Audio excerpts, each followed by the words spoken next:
Hello, Key Point Church. It's Pastor Tony. Welcome to our YouTube page. If you will like and subscribe, and also do us a favor by sharing this page, we want to get the word out about our church and about what God's doing. This is a new thing that I'm going to be calling Quick Word Thursdays. And right now we are going to do the fruits of the Spirit. And so sit back and enjoy. These would just be a quick shot of sometimes stuff from the sermon. Sometimes you'll be hearing from other pastors or different people. But we just want to help give more resources out there for people to be able to grow in their relationship with Jesus. And so if you like what you see today, please like and subscribe and send it to somebody that may need to be an encouraging word. Well, let's get started. These first few episodes, I want to be starting off with the fruits of the Spirit. And the one I want to start with today is the fruit of Spirit of joy. And I don't know about you, but sometimes it feels hard to have joy depending on what walk of life that you're in. But did you know that you could have joy no matter what your circumstance? Even in the worst of circumstances, you can have joy. And that's what I want to talk about a little bit today and have a little bit of interaction with you. And so feel free to leave some comments when we get to the question part or anytime that you want. But let's start off with Galatians 5:23. For the fruit of the Spirit is love, peace, joy, goodness, gentleness, kindness, and self-control. And these fruits, they sound wonderful, but if you really take a dive into it, man, those are the things that as a Christian, if you're a Christian, we believe that those are the things that should be coming out of your life. If you're not a Christian, did you know that you can have joy? That no matter what you're going through, you can live a life of joy. And so today, I hope we can dive into that a little bit. But let me start off with a question. And I'm going to put this in the comment section. What is the difference between joy and happiness? Go ahead and leave a comment what you think that is and what you think that definition is. We're going to talk about that a little bit today. We're also going to talk about how can you live and walk in a lifestyle of joy, the fruit of joy, because I believe that you can do that. And so we're gonna talk about that today. But let me read a definition to you. The true definition of joy goes beyond the limited explanation presented in a dictionary. A feeling, a great pleasure, and happiness. True joy is limitless, life-defining, transformative, a reservoir waiting to be tapped into. It requires the utmost surrender, and like love, is a choice to be made. What's the difference between joy and happiness? Happiness is about the self-pleasure. Happiness may dwell on materialistic, worldly pleasure, while joy is deferred from a soul-satisfying emotion of well-being. While happiness comes from the outside, joy comes from the inner things. And so you can see happiness is a state of circumstance, while joy, you can have that. It's something deep inside. And that's one of the fruits of the Spirit. When you're connected with the Lord and you're allowing the Holy Spirit to work in your life, joy can exude out of anything.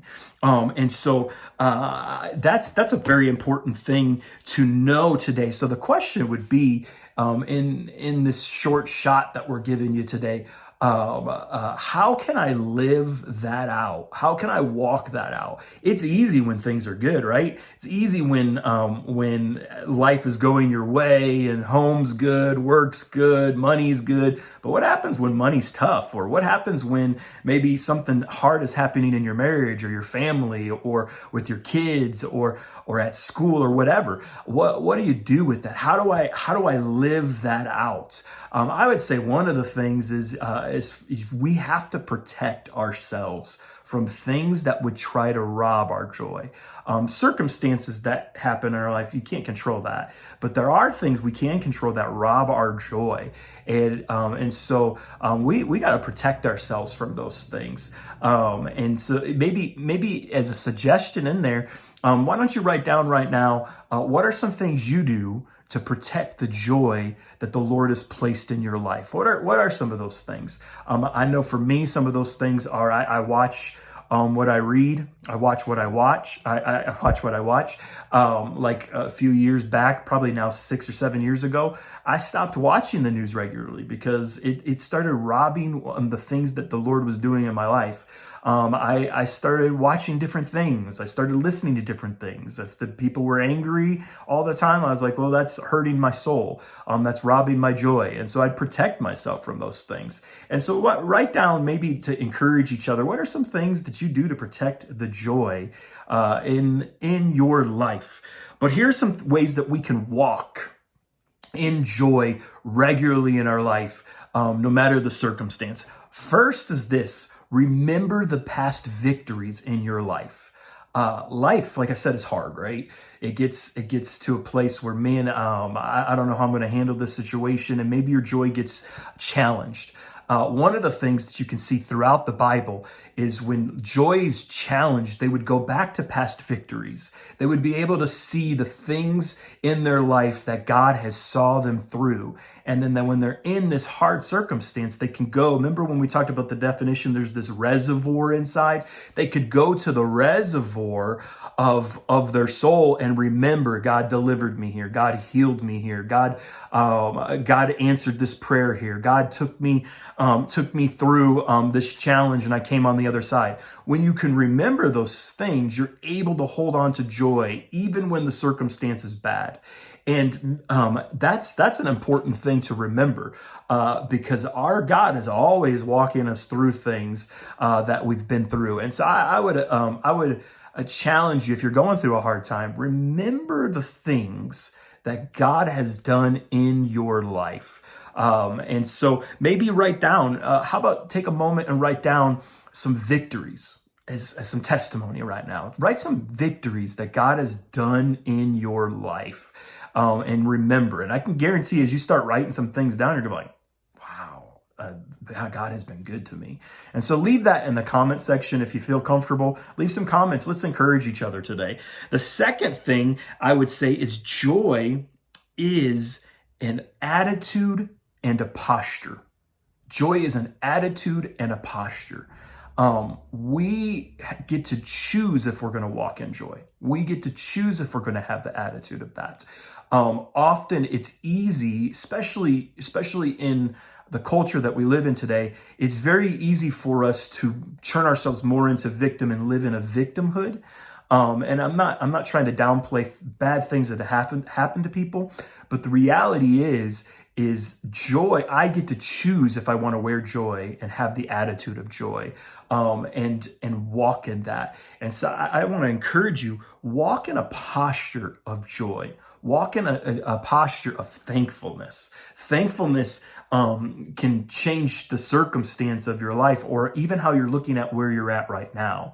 And even the darkest of circumstances. I've met people in my life, and I've read stories in my life of people who have, where I'm like, how are they happy? How do they have joy instead of happy? How do they have joy? How do they have peace, even though this is a dark circumstance? And the reason is they have that reservoir, and they choose to put on the posture of joy. And so put on the posture of joy. Walk with the attitude of joy, to understand that's the choice you can make. And you might be asking, if you're not a Christian, or maybe you're asking if you are a Christian, how do you do that? And I would say the final thing is we remember that we have the eternal promise of Christ. That even if this world gets harder and harder and things get darker and darker, Jesus has promised that he would come back. And the fact that he's promised that he would come back to us means that this suffering will end, that there will be a day where there's no more sickness, there's no more pain, there's no more brokenness, there's no more lostness, that he will have that. And so as Christians, we get to hold on to that and understand that God is coming, and he will come back for us. If you're not a Christian, what I want you to know is man, you know what? There's a hope that Jesus said he would return for his children. And all you got to do for that is come to Christ by admitting that you're a sinner, and acknowledging him and making him Lord of your life. And so we have that promise. You and I, as Christians, we have that promise today that God is going to come back, that Jesus is going to come back, and that this side of eternity will be done, and we'll be on the other side where it will be really, really good. And so we know that. And so what I want to leave you with today is if there's something hindering your joy, purge it. What is it that you need to purge? What is it that you need to purge in your life that is attacking your joy right now? Is it something you're watching? Is it something you're listening to? Is it people you're spending your time with? What is it? Is it holding on to bitterness? And so I just want to encourage you today.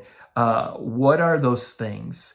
And I believe that you and I can walk in joy. And so today, I leave you with this: walk in joy. And I pray blessings on you.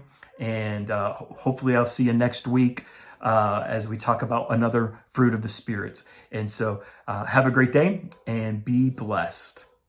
As always, like and subscribe if you liked what you heard today, and help get the word out and share this encouraging word.